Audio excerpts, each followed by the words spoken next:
Hello everybody, welcome back to another video. So today I'm going to be reviewing set 75314, the Bad Batch Attack Shuttle. This set comes with 969 pieces. It is for ages 9 and up and retails for $100 US. So I was able to find this at Target yesterday and I picked it up. I've really been wanting this set. As you guys know, I was supposed to get it August 1st. I actually had it pre-ordered, but Lego canceled the order because there were some issues going on. But that is all okay because I was able to pick it up now. It was kind of weird, actually. There's a lot of supply chain issues in regards to Lego and just things at the store in general. At the store, there was an entire Lego aisle that was just empty. So yeah, they did have the Bad Batch Shuttle, and the other new set they had was Boba Fett's Starfighter, or his Slave One. But yeah, so it's definitely weird what's going on in the world right now, but yeah, so we're just gonna get into the review of this set. But I gotta build it first, so I'll let you guys know how long that takes me. Alright, and here we have it completely built. I do have to say, I am blown away with how much you really do get with this set. I definitely think that the $100 price point is completely worth what you're getting. So yeah, we're just going to start off with the minifigures. Starting things out, we have the leader of the squad, Hunter. Now, these figures are so good. Lego really knocked it out of the park whenever it comes to the design and detail of these figures, Hunter especially. I love kind of the, like this, it's like a nice silver color that they have, but it's kind of, you know, metallic, which is something really neat that they added to these figures. They have feet printing, torso printing, they do have back printing, which is pretty cool.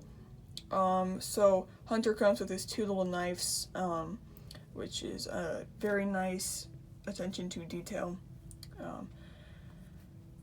The helmet is very cool. So basically, as you guys know, we got the 501st battle packs. They came out a year ago. And fun fact, today is September 19th, which marks exactly 1 year ago that I got my first two 501st battle packs. So that's pretty nostalgic. But yeah, so they basically took the same mold, but they just put a different print on it, which is very nice. Hunter, of course, has his signature war paint on his helmet, which shows up here on Lego form. And then taking a look at Hunter himself, he does have very nice printing on the face. He has his tattoo and his headband, and it is dual-sided. I kind of like his angry one better. And something that people have been getting a little bit mad about is the hair, how the band does not go all the way around. But if I'm being honest, I don't really know how Lego could have avoided that unless they made an entire print, or an entire new mold for a hairpiece, which I don't think they would have done. So I think that this works for now. So yeah, that is Hunter. Next up is my personal favorite member of the Bad Batch. We have Echo. Now, Echo is pretty cool. He does come with arm printing, which is very cool for his robotic arm. Whenever he, you know, if you watch Clone Wars, you know why he has a robotic arm. His torso printing is different. He has this little skull looking thing, a little bit different design. And then for his skirt or kama, it has just been printed, which definitely is a bit of a letdown. It would have been nicer if we had a actual cloth version of his skirt, but either way, this does work. If we take a look on the back, he has printing as well, which is also different than Hunter's. So here is a look at his helmet. Again, it is using that new mold, but just different printing, and he has a pretty unique style helmet, so I think it's pretty cool that it shows nicely in Lego form. And here is Echo. I love how they did add his headpiece that he has, because, you know, he went through a lot, so he needed to be repaired. And another cool attention to detail is his skin color. He did lose a lot of his pigment, which shows, which is why he's a lighter color than the rest of the Bad Batch. So yeah, that is Echo. So here is Hunter. very nice. He's loved by many, obviously, because he's just kind of like this big, lovable guy from the series. He does come with a bit of a different weapon compared to everybody else.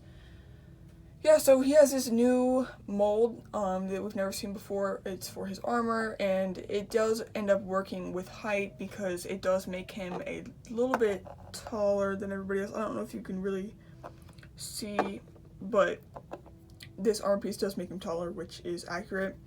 He has the Squad of 99 printed on both shoulders, which is pretty cool. So his helmet is a lot different than everybody else's. Basically what they did was they took Iron Man's helmet, which you could usually take the front off, but they made it so it's just one mold, and then they printed Wrecker's little logo, or his war paint, onto the helmet, which looks really good, and it turns out to work really well on Wrecker, sorry, but here's Wrecker's face. I think it works really well. He does not have extra hair because obviously he's bald, and he does have his little scar on his face with his white eye, which is very nice. So yeah, that's Hunter. He definitely is a very good figure whenever it comes to Lego form. Alright, so next up we have Tech, and I'm gonna be honest, whenever I first saw Tech, I thought that the helmet looked way too big, and I thought it kind of ruined the figure. But after getting him in person, I love this figure. So the helmet still does look a bit oversized, but whenever you have him together with all this stuff on, it really looks good, and I really appreciate them making a new mold. We'll just take a little bit of a deeper look at the helmet here. So yeah, he has his visor, which cannot be moved down, but it's full of design, which is something that I really appreciate, and I think it really works well for him. Taking a look at his details, Tech is kind of like the odd one out. Everybody's kind of wearing dark gray in the squad, and then he has white, which is something I like about Tech. He does have those Mandalorian blasters, which are pretty cool. He does have this little backpack looking thing, which is also pretty neat. One thing that I thought was weird was they did give him dual molding, and the back, he's not wearing goggles, which we never actually see him take off his goggles, which is a little bit odd. But a nice thing is they did give him his hairpiece, so you can have Tech without his helmet, which definitely looks pretty cool. I am a fan of that. But yeah, Tech, I think, so my favorite is definitely Echo, but I think Tech and Hunter tie for second, because Tech has definitely been growing on me. So yeah. And now for Crosshair. So we did end up getting Empire Crosshair in this set, which some people were mad about, but here's the thing. This is based off of Season 2, and in pretty much all of Season 2, we do see him in his Empire attire, so it makes sense. But nonetheless, it does look really cool. It's basically just getting a black clone, which is very neat. So I do appreciate the printing that they gave on his feet. They could have just given him some pretty basic printing, but they did go the extra mile to make him a little bit more detailed, along with the back printing, which is greatly appreciated. He of course comes with his sniper, because he is a sniper dude.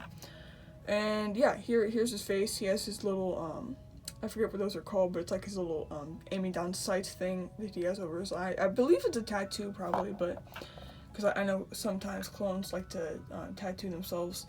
But here is his helmet. Again, it is using that updated mold, but the only difference is the color and the print. So it kind of reminds me of Echo with that wide, long visor that he has going on, but it is green, so it's a little bit different. So yeah, that is Crosshair. So we did get 2 speeders in this set, one of which includes Crosshair's, I guess it's like his Empire speeder or whatever. And it's the 501st speeder that we get in the 501st Battle Pack, just recolored. So here actually is the 501st one, and as you can see, pretty much the same exact thing, just a different color, which, I mean, if it works, it works. I'm fine with it. So yeah, it was pretty fun to build, because like I've built so many of those speeders before, so I just kind of knew what to do already. But yeah, it's still neat that we were able to get that. And the speeder that is my favorite speeder from the set at least, and a pretty unique one, is this lime green one. I believe we do see this in season 2, but it's a really unique design of speeder. It's one I've never seen before, and I think it works well. Yeah, so it's just a neat little speeder. Nothing really much to say about it. I do like the color choice they went with, and it does have 2 stickers on the front, just so you are aware. But yeah, and I did sadly forget Gonky. Gonky is probably the main selling point of the set. I think most people would usually not buy this set, but since they put Gonky in it, everybody has been buying it. He is just magnificent. As you can see, the detail is insane. He looks incredible, and he really carried the entire season. If it wasn't for Gonky, I don't think people would have watched Bad Batch. So yeah, I think it was definitely a good idea for LEGO to put him in the set. And now for the set itself, I definitely do have to admit, the set is better than I was expecting. So there has been a lot of flack for the color and the size and everything. But honestly, I am happy with how it turned out. One thing that I was a little bit worried about was that this whole design would be a sticker, but it actually is printed, so that's very nice. And the set all around is good. I can't tell if it's undersized. I think it might be like scaled down a bit, but if I'm being honest, I don't see how LEGO could have made it any bigger and still called it play scale. So I think that this size really does work, and especially with everything else that you're given in this set, I think that this size is definitely worth the price. I just wanted to real quick show you guys what it looked like whenever the wings are down. This is definitely like it at its best. This is what it really looks good in, and I actually might try to make like a little stand for it so I can have it displayed like this. But yeah, this is really good looking. As for the cockpit of the ship, you are going to have to actually remove the entire top to access the cockpit. But once you get in here, there is room for 2 people to be sitting in there, and then in the back there's room for 2 more people. So there is room for all 4 members, which is pretty, you know, it's something I'm glad that they added. A neat little thing is these little printed pieces, and actually if we look at the printed piece over here, you can see a Venator in there, and there was some speculations that we'd be getting a Venator in the next couple years, so that might be a little hint from LEGO. But yeah, there's just some basic amount of room, really not too much, but it's enough, so that is something that's pretty nice. So you just pull this back down like so, snap it into place, and then you put that down, and then the ship is ready to go, and I think it looks really nice. So yeah, so those are my thoughts on the Bad Batch Attack Shuttle. It is definitely worth your money, and it looks incredible. If you were thinking about picking it up, I definitely recommend it. I believe that it's still in stock on LEGO.com. I mean, I don't know why it wouldn't be, but if it's not, you can definitely find this at a local store. So yeah, thank you guys so much for 600 subscribers. I don't know if I said that yet, but just thank you guys so much. It means so much to me. And yeah, I'll see you guys in the next one. Peace.